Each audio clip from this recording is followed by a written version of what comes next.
when it can't nobody hold it. Can't nobody. We winning, yeah. We winning, yeah. About this story right here, because I'm gonna play the audio before we get deep into this. But the man who has been asked to speak for R. Kelly, pretty much his crisis manager, Darrell Johnson / publishers, made a statement today, and it looks like the media is trying to twist it. So I'm gonna play this statement, saying, man, and we're gonna talk about this right here. Here's Darrell Johnson. You have a 20-something-year-old daughter. Would you allow her to be alone with Absolutely not. With R. Kelly? I wouldn't leave my daughter with anybody that's accused of pedophilia. Period. So you would not? I would not leave my daughter with anyone that's accused of being a pedophile. I would not.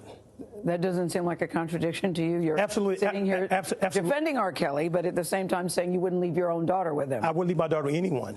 And they would have to bring the evidence. And that's what has to be done. If the evidence sticks, Mr. Kelly would spend the rest of his life in the penitentiary. All right, Sam, man. Now, a little bit more clarity to that one, watching that one, live. And it's a real slippery slope, because obviously you're going to say, like, I ain't leaving my daughter alone with anybody who's been accused of it, especially these heavy allegations. But in the meanwhile, you're defending this man. You're standing beside him. People have to step aside and say, for one, this is not personal for this guy. This guy is doing a job, period. Just like a lawyer would do. He can't get wrapped up personally. And I personally heard this man in a press conference say that he would not be standing by R. Kelly if he didn't believe that R. Kelly was 100% totally innocent. I have that on record. I can play the clip if need be. But I'm saying, man, what do you think about this R. Kelly's crisis manager being grilled about leaving his daughter alone with R. Kelly? First off, I understand how or the context in which he answered that question. And I am no crisis manager. I don't get paid to be a crisis manager. But I think he answered that wrong. And I think he answered that wrong because of how they're going to run with that. He had the lady, Gayle King, I believe, asked him, look, if your 20-some-odd-year-old daughter wanted to hang out with R. Kelly, would you? And the first thing that came to my mind was like, look, my 20-some-odd-year-old daughter is grown. And hopefully she follows what I've taught her in the game that I've gave her entire life, and know not to fuck with dudes that happen to be running like that if that's her choice. But nah, he didn't say that. He ran and said, hell no. And it was like, whoa, what do you mean no?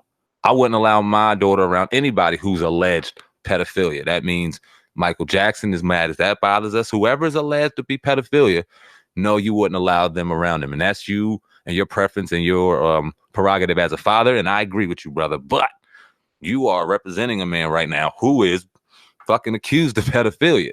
And you went and stated, and you told me, you seen it live, him say, I would not be standing next to this man if I knew he did what he's being accused of doing. So I just think in that situation, the crisis manager needed some crisis management and knowing how to answer that question, because they got him. No, that's real. That's real talk. I'm glad you put it like that. I was trying to kind of clean it up a little bit, but that, that's real talk right there. I mean, there's no way you can really, get around that. He fucked up, dude. He fucked up big time by saying that. And, it's almost, it's disgraceful a little bit. Like, you put this guy out here to speak for you and not get tied up in questions like this. And he fumbles up. He fumbled the football. That's what he did in that situation. He looked very bad. And it almost looked like, I won't even think about this when you said that, look, his daughter's 20 something. She's grown, she can handle her own self. But it almost looked like, what I'm saying, that he said, like, yeah, look, I would never, ever let my daughter hang out with R. Kelly. Never be next to this dude. He's a creep. I'm just doing it because I'm getting paid. So which one is it? Because you will want somebody, I understand lawyers, you're not going to really, and it may, but you're not going to really have, if you hire a lawyer, a real close personal relationship like you grew up with them. It's a job. If you ain't paying, they ain't doing shit. You know what I mean? Like, they're going to do it for free. So, but still, you got to, when people are out, speaking for you in the public, they can't drop the ball like this. R. Kelly, fire this dude, man. Fucked up for you, dog. Man, look, I've seen things throughout this R. Kelly debacle that made me just go, what the fuck is going on? So many times. And the last time he was sitting in front of Gayle King or one of his people, and he was crying and going crazy, I'm like, yo, who let him up here to do that shit? They're going to eat that up. And they did. They ate it all up. And now the guy that is your mouthpiece right now, because you're sitting behind bars, the only way that you have representation out here for the people down the middle who don't know whether you're guilty or not, who don't have an opinion based on you whether you're guilty or not, because a lot of people are split down the middle, but then there's them people right there who don't know, who's paying attention right now, and you do this. Nah, you don't even let the woman finish her question. You ain't even chill or calm enough. You're so defensive that you can't even let her finish the question to go, listen, blah, blah, blah, blah, blah, blah, blah, blah, blah, blah, blah, blah, blah, blah. Go ahead, take that. He ran, immediately got defensive like he was on trial. It seems like everybody behind the curtain of R. Kelly is scared, frantic, don't know what the fuck to do.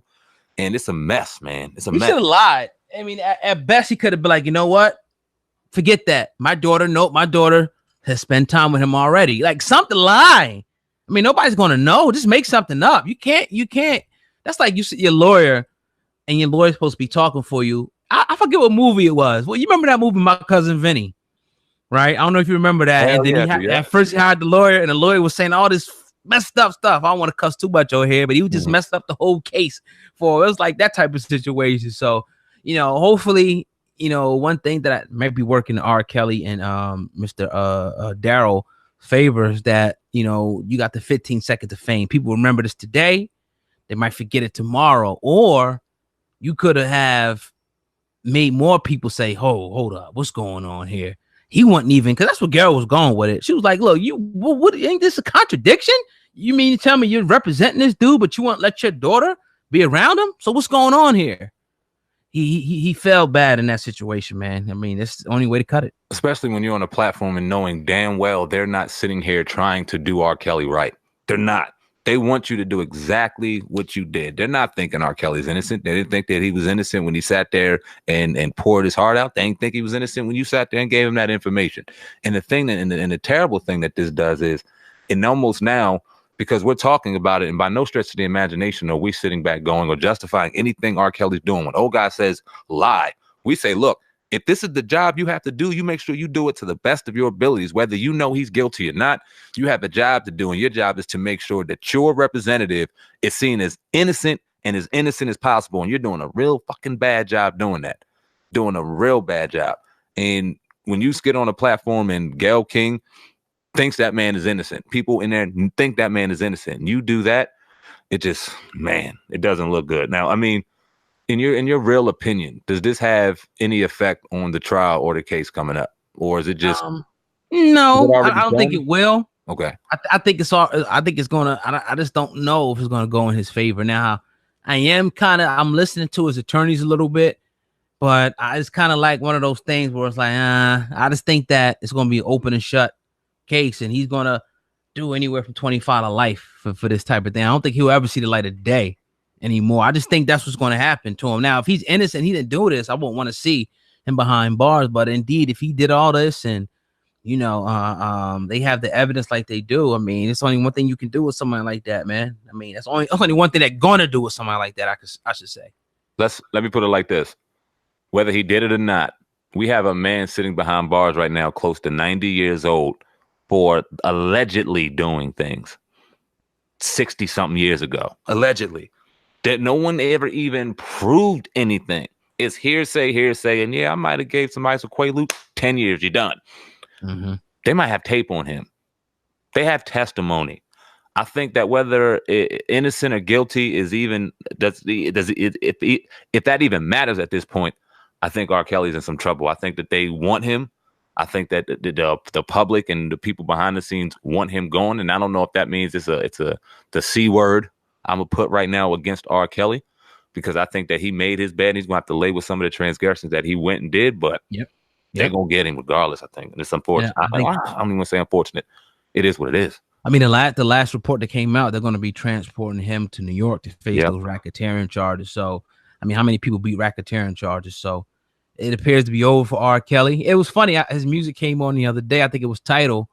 And it's just kind of, it's just weird a little bit. I got to be honest now, with kids and stuff around now, the music's on a little bit. It kind of makes you think now just a little bit more, the more and more this, case goes on. But, that kind of is what it is, man. You say that, oh God, and this is what hurts me, right? It's crazy you say that, because we all know the Pied Piper. We all know the songs, and as great as they are, when you take a listen back now, it leaves a bad feeling in your stomach. But then when I'm watching my little son and my little daughter sing "I Can Believe I Can Fly," and you still hearing that, and that's just still being one of the most inspirational songs in the world, it's almost like, damn,